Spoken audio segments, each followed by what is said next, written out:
కాంట్రాక్టర్ల బిల్లులు పోతాయి. మహారాష్ట్ర ఎలక్షన్ ముందు పెద్ద కాంట్రాక్టర్ల బిల్లు పోతాయి.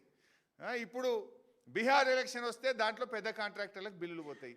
ఈ గరీబ్ పిల్లలకు ఎస్సీ ఎస్టీ బీసీ పిల్లలకి ఇవ్వమంటే నీకు స్కాలర్షిప్ డబ్బులు ఇవ్వమంటే నీకు ఉండయా? నీకు అంటే పిల్లల చదువులు ముఖ్యమా, నీకు కమిషన్లు ముఖ్యమా? Command release the white paper. Maharashtra ఎన్నికల ముందో, హర్యానా ఎన్నికల ముందో, నిన్న బీహార్ ఎన్నికల ముందు బడా కాంట్రాక్టర్లకు నువ్వు ఇచ్చిన బిల్ ఎంత, నువ్వు కొట్టిన కమిషన్లు ఎంత? అరే బీఆర్ఎస్ ఇచ్చింది కదా, కరోనా ఉంటే కూడా మేము 9.5 ఏళ్లలో 20,508 కోట్ల రూపాయలు మేము ఇచ్చినాం కదా ఫీజు రియంబర్స్మెంట్. నువ్వెందుకు ఇవ్వలేకపోతున్నావు? అదే ప్రభుత్వమే కదా, అదే ఆదాయం కదా. ఆనాడు బీఆర్ఎస్ ఇచ్చింది ఎట్లా, నువ్వు ఇయ్యవెట్లా? అంటే నీ ప్రాధాన్యతలు వేరే ఉన్నాయి, నీ ఆలోచన విధానం వేరే ఉన్నది. మాటలు ఎస్సీ ఎస్టీ బీసీ, చేతలంతా బడా బాబులు, ఢిల్లీకి మూటలు మోసుడు. నీకు చేతన అయితే లేదు. ఇప్పుడు ఏమంటాడు? మొన్నెప్పుడో లాస్ట్ టైం ఉద్యోగులు అందరూ కూడా, ప్రభుత్వ ఉద్యోగులు, మా ఎరియర్స్ ఇవ్వండి, మా డిఏలు ఇవ్వండి, మా పిఆర్సీ ఇవ్వండి అని అడిగినారు. ఈ దేశంలో 5 డిఏలు పెండింగ్ ఉన్న ఒకే రాష్ట్రం తెలంగాణ రాష్ట్రం.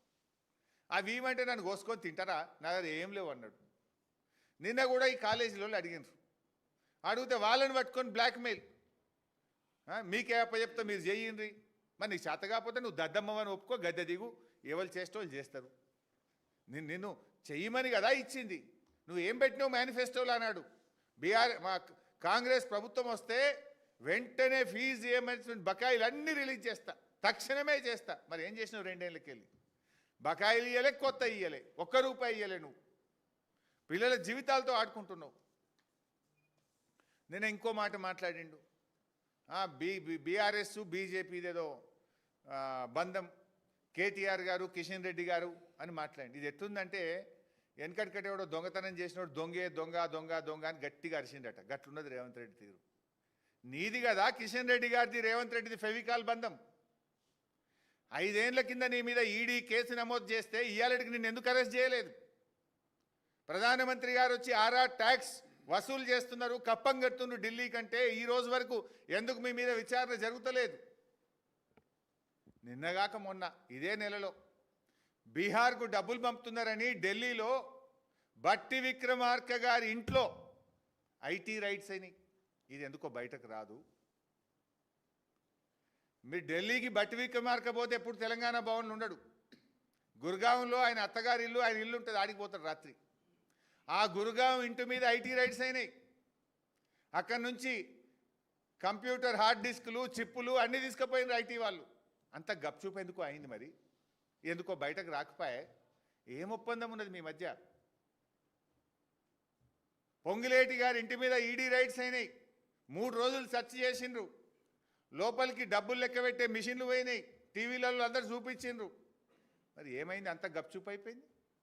బయటకు ఎందుకో రాదు ముచ్చట. ఏం దొరికింది, ఎంత దొరికింది, ఏం సీజ్ చేసిండ్రు? ఈడీ ఎందుకో అందరిది స్టేట్మెంట్ ఇస్తుంది, కానీ పొంగిలేటి గారింటి మీద ఎందుకో స్టేట్మెంట్ ఇయ్యది.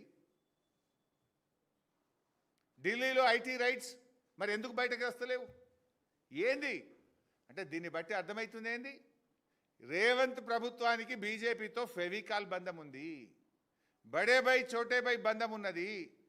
బీజేపీతో అంటగాగేది నువ్వు, బీజేపీతో చీకటి ఒప్పందాలు ఉన్నాయి నీకు. ఢిల్లీ పోతే చీకట్ల కార్లలో తిరిగేది నువ్వు, ఎవరోని కలిసేది ఆల్రెడీ వస్తూనే ఉన్నాయి బయటకు. మళ్ళీ మా మీద అబాండాలు ఇస్తావా నువ్వు? కాళేశ్వరం కూలింది అంటాడు. అరే బీఆర్ఎస్ ప్రభుత్వం వచ్చినాక 2014-15లో మా ప్రభుత్వం వచ్చినాడు ఈ రాష్ట్రంలో వరి ధాన్యం ఉత్పత్తి 68 లక్షల మెట్రిక్ టన్నులు. 2014-15లో వరి ధాన్యం ఉత్పత్తి 68 లక్షల మెట్రిక్ టన్నులు. 2022-23 సంవత్సరంలో 2,70,00,000 మెట్రిక్ టన్నుల వరి ధాన్యం ఉత్పత్తి అయింది. ఏమన్నా మంత్రం వేస్తేనో మాయం వేస్తే వస్తుందా? ఉచిత కరెంట్ ఇచ్చినాము, మిషన్ కాకతీయలో చెరువులు బాగు చేసినాము, పెద్ద ఎత్తున చెక్ డ్యాంలు నిర్మించినాము, మహబూబ్ నగర్లో పెండింగ్ ప్రాజెక్టులు పూర్తి చేసినాము, భక్త రామదాస్ ప్రాజెక్టు కట్టినాము, అదేవిధంగా ఎస్ఆర్ఎస్పి స్టేజ్ 2 పనులు పూర్తి చేసినాము, ఎస్ఆర్ఎస్పి స్టేజ్ 1 మోడర్నైజేషన్ చేసినాము, కాళేశ్వరంలో ఎన్నో రిజర్వాయర్లు నిర్మించినాము.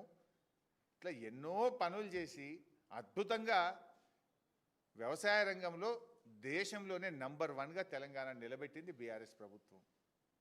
కాళేశ్వరం కూలింది అంటాడు.